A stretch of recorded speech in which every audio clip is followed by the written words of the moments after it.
नमस्कार, आपका स्वागत है दिल्ली लॉ फर्म में। आज हम आपके लिए लेकर आए हैं एक अत्यंत महत्वपूर्ण और दूरगामी प्रभाव वाला निर्णय, जो न केवल एक साधारण उपभोक्ता की लड़ाई थी, बल्कि पूरा देश जिसकी वजह से लाभान्वित होगा। यह है दिल्ली हाईकोर्ट का फैसला सर्वर रजा बनाम आरबीआई ओम्बड्समैन एवं सिटी बैंक वर्ष 2025 का ऐतिहासिक निर्णय।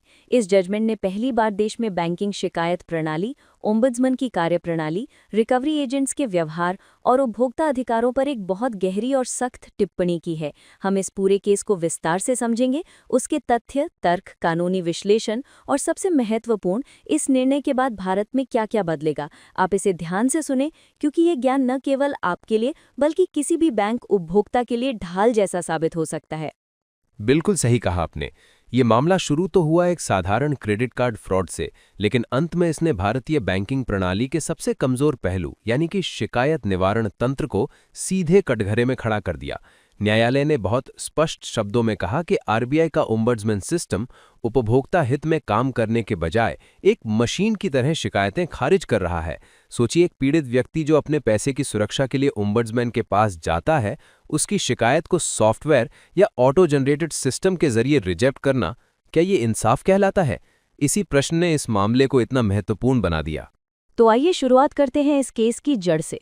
जनवरी 2022 में सर्वर रजा नामक व्यक्ति, जो दिल्ली में अधिवक्ता हैं, को सिटी बैंक द्वारा एक क्रेडिट कार्ड जारी किया गया। सब कुछ सामान्य था। कुछ महीने बाद यानी 5 अप्रैल 2022 को बैंक ने अचानक उन्हें एक दूसरा कार्ड जारी कर दिया, बिना किसी आवेदन, बिना किसी मांग और बिना किसी अनुमति के। ग्राहक ने कार्ड को एक्टिवेट भी नहीं किया था, लेकिन फिर भी अगले ही दिन 6 अप्रैल 2022 को पेटीएम रेंट पेमेंट के नाम पर 76,777 रुपए की एक बड़ी फ्रॉड्यूलेंट ट्रांजैक्शन हो गई। ये अपने आप में चौंकाने वाली घटना थी। और जब 12 अप्रैल को ग्राहक को ईमेल स्टेटमेंट मिली, तब पहली बार उन्हें इस धोखाधड़ी का पता चला। उसी समय उन्होंने तुरंत बैंक और साइबर सेल में शिकायत की। अब यहां से कहानी दिलचस्प मोड़ लेती है। बैंक ने पहले तो उन्हें प्रोविजनल रिफंड दे दिया और लगा कि शायद मामला सुलझ जाएगा, लेकिन कुछ ही महीनों बाद बैंक ने कंप्लेंट बंद कर दी और कहा कि ट्रांजैक्शन जेन्युइन है, क्योंकि ये पिन, आईपिन और ओटीपी से हुआ है। ये बैंक का नियमित बचाव होता है कि ओटीपी आपके मोबाइल पर गया होगा, आपने ही शेयर किया होगा। लेकिन यहां सबसे बड़ा सवाल था, ओटीपी आखिर किस नंबर पे गया, क्योंकि ग्राहक कह रहे थे कि उन्होंने मोबाइल नंबर बदला ही नहीं है। और यही वो बिंदु था जिसने पूरा मामला तोड़ दिया। ग्राहक का रजिस्टर्ड मोबाइल नंबर बैंक के सिस्टम में बदल दिया गया था, लेकिन ग्राहक को इसकी कोई जानकारी नहीं थी। ये साइबर फ्रॉड का सबसे बड़ा तरीका माना जाता है, सिम स्वैप या ओटीपी रीडायरेक्शन। फिर हुआ ये कि बैंक ने उस प्रोविजनल रिफंड को वापस ले लिया और पूरे पैसे के साथ साथ इंटरेस्ट और पेनल्टी जोड़कर ग्राहक से वसूली शुरू कर दी। जब ग्राहक ने बैंक की शिकायत को आरबीआई ओम्बड्समैन के पास ले गया, तब उन्हें लगा कि अब उन्हें न्याय मिलेगा। उन्होंने 2 कंप्लेंट्स दर्ज करवाईं, लेकिन सुनने वाली बात यह है कि ओम्बड्समैन ने दोनों शिकायतें ऑटो रिजेक्ट कर दी। पहली इसलिए कि वो शिकायत वकील के माध्यम से दर्ज हुई थी, और दूसरी इसलिए कि एक कॉलम गलत भरा गया था। और ये रिजेक्शन भी किसी अधिकारी ने नहीं किया, ये सिस्टम जनरेटेड था, यानी एक कंप्यूटर प्रोग्राम ने शिकायतें रिजेक्ट कर दी। ये ऐसे है जैसे कोई न्यायाधीश की जगह रोबोट बैठे और बटन दबाते ही किसी की तकदीर तय कर दे। ग्राहक ने जब हाईकोर्ट का दरवाजा खटखटाया, तब उन्हें एक और झटका लगा। कोर्ट ने बैंक को आदेश दिया कि जब तक केस चल रहा है, ग्राहक पर कोई दबाव न बनाया जाए, लेकिन बैंक ने आदेश का उल्लंघन किया। बैंक ने डिमांड नोटिस भेजा, रिकवरी कॉल्स की और अंत में रिकवरी एजेंट्स को ग्राहक के घर भेज दिया। रिकवरी एजेंट्स ने कहा कि 80,000 देकर मामला सेटल कर दो। ये सब न्यायालय की नज़र से बच नहीं पाया और ग्राहक ने कंटेम्प्ट पिटिशन दायर की।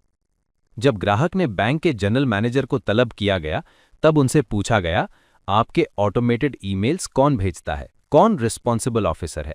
और ये समझना बहुत जरूरी है कि ये सवाल सिर्फ एक बैंक के से नहीं था, ये पूरा बैंकिंग सिस्टम को संबोधित था। कोर्ट ने कहा कि ग्राहक को पता ही नहीं चलता कि शिकायत किसके पास जा रही है, कौन सुन रहा है, कौन निर्णय ले रहा है। ये नॉन ट्रांसपेरेंट सिस्टम उपभोक्ता अधिकारों का हनन है। अब बात करते हैं कोर्ट के एनालिसिस की। कोर्ट ने कहा कि मोबाइल नंबर कैसे बदला गया, ये अभी भी एक रहस्य है। बैंक इसका कोई लॉजिकल एक्सप्लेनेशन नहीं दे पाया। ओटीपी किस नंबर पर गया, इस पर भी क्लैरिटी नहीं मिली। लेकिन कोर्ट ने कहा कि रिट पिटीशन में फॉरेंसिक जांच नहीं की जा सकती, इसलिए इस प्रश्न पर अंतिम राय नहीं दी जा सकती। लेकिन एक बात बिल्कुल स्पष्ट कही कि कंज्यूमर हैरेसमेंट किसी भी परिस्थिति में स्वीकार्य नहीं है। अब सबसे शक्तिशाली पहट, हाईकोर्ट के अंतिम आदेश। कोर्ट ने 7 बड़े आदेश जारी किए। आदेश 1, बैंक किसी भी प्रकार का इंटरेस्ट, पेनल्टी या चार्जेस इस विवादित रकम पर ग्राहक से नहीं वसूलेगा। आदेश 2, ग्राहक का CBIL स्कोर तुरंत रिस्टोर किया जाएगा। आदेश 3, रिकवरी एजेंट्स द्वारा की गई बदसलूकी के लिए बैंक को 1 लाख रुपए ग्राहक को भुगतान करना होगा। आगे बढ़ते हैं। आदेश 4, आरबीआई ओम्बड्समैन किसी भी कंप्लेंट को अब ऑटोमेटेड तरीके से रिजेक्ट नहीं कर सकता। हर कंप्लेंट की फाइनल रिजेक्शन इंसानी अधिकारी द्वारा होगा, और वो भी कम से कम 10 वर्ष के अनुभव वाले कानूनी विशेषज्ञ द्वारा। ये पूरे देश की बैंकिंग ग्रीवेंस प्रणाली में रावती बदलाव है। आदेश 5, आरबीआई अपने ओम्बड्समैन कार्यालय में स्टाफ बढ़ाएगा ताकि कंप्लेंट्स को सही, निष्पक्ष और समयबद्ध तरीके से सुना जा सके। आदेश 6, सभी बैंकों की वेबसाइट पर एक क्लियर फ्लोचार्ट दिखाना अनिवार्य होगा, जिसमें यह बताया जाए कि ग्राहक कंप्लेंट को किस ऑफिसर तक एस्केलेट कर सकता है। और आदेश 7, आरबीआई डिप्टी गवर्नर को 15 जनवरी 2026 तक कोर्ट को यह बताना होगा कि इन आदेशों पर क्या-क्या अमल हुआ है। इस निर्णय का प्रभाव इतना व्यापक है कि आज भारत का हर बैंकिंग ग्राहक राहत महसूस कर सकता है। अब बैंक्स ऑटोमेटेड सिस्टम्स को शील्ड की तरह इस्तेमाल नहीं कर पाएंगे। अब रिकवरी एजेंट्स की बदतमीजी की कीमत बैंक को चुकानी पड़ेगी। अब CBIL स्कोर को फ्रॉड के नाम पर खराब नहीं किया जा सकेगा। और सबसे बड़ी बात, अब न्याय पाने के लिए इंसान मशीन से नहीं लड़ेगा, बल्कि ट्रेंड ह्यूमन अथॉरिटी से संवाद करेगा। ये फैसला देश में कंज्यूमर राइट्स के इतिहास का मील का पत्थर है। डिजिटल युग में बैंकिंग फ्रॉड्स बढ़ते जा रहे हैं और ऐसे समय में उपभोक्ताओं को सुरक्षा देना न्यायपालिका ने अपना दायित्व समझा है। ये जजमेंट बताता है कि कानून उपभोक्ता के साथ खड़ा है, चाहे सामने कितना भी बड़ा संस्थान क्यों ना हो।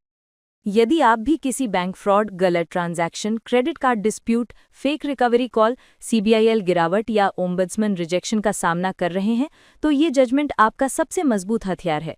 आप अपने अधिकार जानते हुए सही कदम उठा सकते हैं। अगर आपको अपने मामले में मदद चाहिए तो हमसे संपर्क करें। डेली लॉ फर्म पूरे भारत के मामलों को संभालता है। अधिक जानकारी और सलाह के लिए विजिट करें www.dellylawfirm.news।